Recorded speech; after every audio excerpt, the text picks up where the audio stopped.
విశాఖపట్నం మేయర్పై అవిశ్వాస తీర్మానం. ఆంధ్రప్రదేశ్ విశాఖపట్నం మేయర్పై అవిశ్వాస తీర్మానానికి కూటమి ప్రభుత్వం కుట్ర చేస్తుందని గత ప్రభుత్వంలో మాజీ ముఖ్యమంత్రివర్యులు వైఎస్ జగన్మోహన్ రెడ్డి గారు బీసీలకు అధిక ప్రాధాన్యత ఇచ్చారని, మహిళలకు ఉన్నత స్థానాన్ని కల్పించి విశాఖపట్నం మున్సిపల్ కార్పొరేషన్కి ఒక యాదవ మహిళను మేయర్గా చేశారని అన్నారు. కాని ఈ కూటమి ప్రభుత్వం దానిని తుంగలో తొక్కడానికి సన్నాహాలు చేస్తుందని ఆరోపించిన మాజీ ఎమ్మెల్యే కరణం ధర్మశ్రీ, మా కుల పెద్దలైన పల్లా శ్రీనివాస్ గారు కానీ, వంశీకృష్ణ శ్రీనివాస్ గారు కానీ, ఒక మీ సోదర సమానవాలైన మేయర్ గారి మీద అవిశ్వాసం పెట్టడము అది ఎంతవరకు కరెక్ట్ అన్నది మీరు ఆలోచించాలి. అందరికీ ఆమోదయోగ్యమైనటువంటి విద్యావేత్త అయినటువంటి హరివెంకట కుమారి గారిని మేయర్గా ఆ రోజు 4 సంవత్సరాల క్రితం ప్రకటించడం జరిగింది. జగన్మోహన్ రెడ్డి గారు ముఖ్యమంత్రిగా ఏ నమ్మకంతో అవకాశం కల్పించారో, మేయర్గా తన విద్యుత్ ధర్మాన్ని నీతిగా నిజాయితీగా చేస్తున్నా, ఇది ప్రతిపక్షంగా ఉన్నటువంటి మా వైసీపీ పార్టీకి మంచి గౌరవం ప్రతిష్ట పెరుగుతుందనే భయంతో, రేపు మళ్ళీ టీడీపీ అడ్రస్లు గల్లంతైపోతాయని భయంతో మొత్తం కార్పొరేషన్ వ్యవస్థను అంతటిని కూడా కొల్లగొట్టాలని, కార్పొరేషన్ నిధులను కూడా తెలుగు తమ్ములకు పనిచేయాలని ఎన్నో కుట్ర రాజకీయాలు చేస్తుంది కూటమి ప్రభుత్వం, ముఖ్యంగా తెలుగుదేశం జనసేన నాయకులందరూ కూడా. ఈ విశాఖ ప్రజలందరూ కూడా, నగర ప్రజలందరూ కూడా ఈ విషయాన్ని గమనించాలి. తల క్రిందకు పెట్టి కాళ్ళు పైకి పెట్టి తపస్సు చేసినా మాకు కావలసినంత సంఖ్యాబలం పరిపూర్ణంగా ఉంది. అవిశ్వాసం వీగిపోవడం ఖాయం. రేపు డెఫినెట్గా వాళ్ళు ఏదైతే కుయుక్తులు పొందుతున్నారో అధికార బలంతో కుట్ర రాజకీయాలు చేస్తూ మా పార్టీ నుంచి గెలిచినటువంటి వాళ్ళందరినీ కూడా భయభ్రాంతులకు గురి చేస్తూ ధనబలంతో వ్యాపారాల మీద ఏదో రకంగా జులం ప్రకటిస్తూ, మీకు ఇల్లుకేమో లైసెన్స్ లేదని ఒక పక్క, షాప్కి లైసెన్స్ లేదని ఒక పక్క, అప్రూవల్ లేదని ఒక పక్క, 20 సంవత్సరాల క్రితం కట్టినటువంటి ఇల్లులు కూడా ఈరోజేమో మళ్ళీ బనాయించి పన్నులు వేస్తాను ఒక పక్క, వ్యాపారాలు సాగనివ్వను ఒక పక్క, భయభ్రాంతులు గురి చేస్తూ కొంతమందిని మభ్యపెట్టే కార్యక్రమం చేస్తూ 11 నుంచి 15 మంది వరకు కూడా డిప్యూటీ మేయర్లు మేమే ఇచ్చేస్తామని చెప్పడం, అలా ప్రలోభ పెట్టి తీసుకెళ్ళడం, అది ఎంతవరకు సమంజసమో నగర ప్రజలు కూడా గమనించాలి.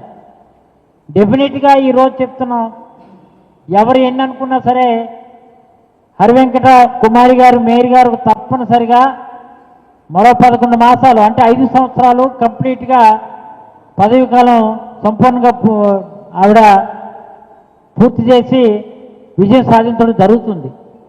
వీళ్ళు ఏంటంటే కావాలని చేస్తున్నటువంటి కార్యక్రమంలో భాగంగా మా పార్టీ అధ్యక్షులైనటువంటి అమర్నాథ్ కూడా ఇప్పుడే చెప్పడం జరిగింది. విప్పు జారీ చేస్తున్నాం.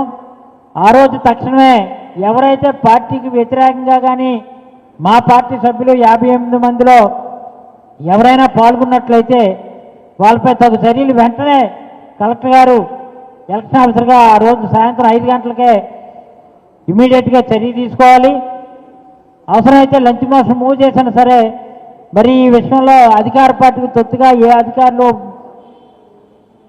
వాళ్ళు వత్తాసు పలికినా వాళ్ళందరూ కూడా కోర్టులో నిలబెట్టుకోవాల్సినటువంటి పరిస్థితి ఏర్పడుతుంది.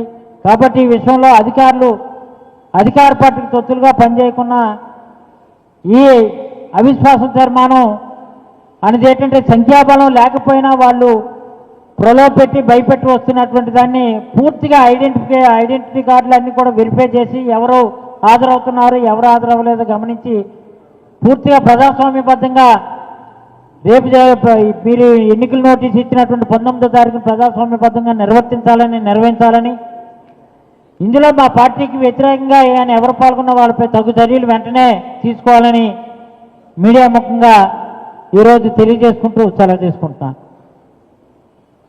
విజయ్ కుమార్ గారు. మిత్రులకు నమస్కారం.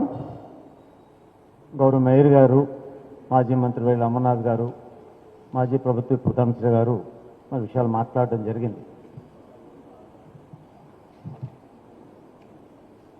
ఒక వెనుకబడిన తరగతులు చెందిన మహిళ కాకుండా ఒక మధ్యతరగతి కుటుంబానికి చెందిన మహిళ, విశాఖపట్నంలో స్థానికురాలు. ఒక మధ్యతరగతి కుటుంబమైన మహిళకి వైఎస్ఆర్ కాంగ్రెస్ పార్టీలో జగన్మోహన్ రెడ్డి గారు విశాఖపట్నం మేయర్గా గౌరవించి గుర్తించి ఒక అవకాశం ఇచ్చారు. మరి హరివెంకట కుమార్ గారు 4 ఏళ్ళుగా ఈ కార్పొరేషన్లో పరిపాలన చేస్తూ ఈ స్థానికుల మన్నన పొందుతూ పనిచేస్తూ ఉన్నారు. ఇవాళ చంద్రబాబు నాయుడు గారు కానీ పవన్ కళ్యాణ్ గారు కానీ పెద్దలు విశాఖ ప్రజలకు సమాధానం చెప్పాలి. మీరు దేనికి అవిశ్వాస తీర్మానం పెట్టారు? ఆవిడ మీద ఉన్నటువంటి అభియోగాలు ఏంటి? అవి ఏమి నిర్ధారణ అయినాయి? అవినీతి ఆరోపణలు ఉన్నాయా? ప్రభుత్వ ఆస్తులు కాపాడలేకపోయినారా? ఓ బలమైన కారణం మీరు విశాఖపట్నం ప్రజలకు చెప్పాల్సి ఉంటుంది. ఎందుకు భరించలేకపోతున్నారు? ఒక యాదవ్ కమ్యూనిటీ నుంచి ఒక మహిళను అవ్వడమా? ఓ మధ్యతరగతి కుటుంబీకులు అవ్వకూడదా? వాళ్ళు సుదీర్ఘంగా పరిపాలన నుండి కీర్తి ప్రతిష్టలు సంపాదించడానికి లేదా? ఈ విశాఖపట్నం ప్రజల మనోభావాలకు భిన్నంగా మీరు ఎందుకు ఈ కార్యక్రమం చేస్తున్నారో మీరు ప్రజలు చెప్పాల్సిన అవసరం ఉందని చెప్పి ఈ సందర్భంగా మనం చేస్తున్నాం. 4 ఏళ్ళు పరిపాలన చేసి ఒక ఏడాది పాలన ఉంటుంటే ప్రజలతో మీలాగే ఎన్నికైన ఆమె ప్రజాస్వామ్యవాదులు ఎవరైనా దీన్ని యాక్సెప్ట్ చేస్తారా? దీన్ని ఎవరైనా అభినందిస్తారా? ఎందుకు మీకు మీ ఎజెండా ఏంటి? విశాఖపట్నం పట్ల మీకున్న అభిప్రాయం ఏంటి? మీకు ఇంత మెజార్టీ ఇచ్చారే, మిమ్మల్ని ఎమ్మెల్యేలు ఎంపీలు ఇంతమందిని గెలిపించారే, మిమ్మల్ని మీరెందుకు ఈ స్థానిక సంస్థని మీ చేతిలో తీసుకొని మీరు ఏం ఆలోచించేస్తున్నారు? ఆవిడేమైనా తప్పులు చేసిందా? ఏమైనా రుజువు అయినాయా? కోర్టు ఏమైనా ఆర్డర్ ఇచ్చిందా? ఇతరైనా కారణం చెప్పగలిగారా? కేవలం ఏదో తెలియని ఎజెండా మీలో పెట్టుకొని ఇటువంటి కార్యక్రమం చేశారు. కాబట్టి ఇది చాలా చంద్రబాబు నాయుడు గారు లాంటి ఒక సీనియర్ ముఖ్యమంత్రి దేశంలో, పవన్ కళ్యాణ్ గారు చాలా మరి మేము ఇతర పార్టీలు ఎవరైనా తీసుకున్నామంటే వాళ్ళు పదవులు వదిలిసి రావాలి తప్ప నేను తీసుకోని అన్నారు. మరి మా కార్పొరేటర్ మీద జాయిన్ అవుతున్నారే, వాళ్ళ చేత రిజైన్ చేయించారా పవన్ కళ్యాణ్ గారు? పెద్దలు మేమంటే తప్పు అంటారే, మరి మీరు చేస్తే అది ఒప్పు అవుతుందా? ఇది విశాఖపట్నం ప్రజలు ఏనాటికి క్షమించరు. మీరు తక్షణం దీనికి సమాధానం చెప్పాల్సిన అవసరం ఉందని చెప్పి ఈ సందర్భం మనం చేస్తున్నాం. Thank you. ఓకే.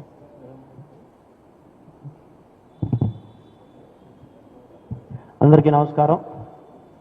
మరి గత వైఎస్ఆర్ కాంగ్రెస్ పార్టీ గత 4 సంవత్సరాల క్రితం స్థానిక సంస్థలు ఎన్నికలు జరిగిన తర్వాత విశాఖ నగరంలో వైఎస్ఆర్ కాంగ్రెస్ పార్టీకి ప్రజలందరూ కూడా మ్యాండేట్ ఇవ్వడం జరిగింది. Get your personal loan today through BSK Associates. యువ భారత్ టీవీ నందు మీ పర్సనల్ ఇంటర్వ్యూ మరియు వ్యాపార ప్రకటనల కొరకు ఈ నెంబర్ని సంప్రదించండి. వీక్షకులకు ధన్యవాదాలు.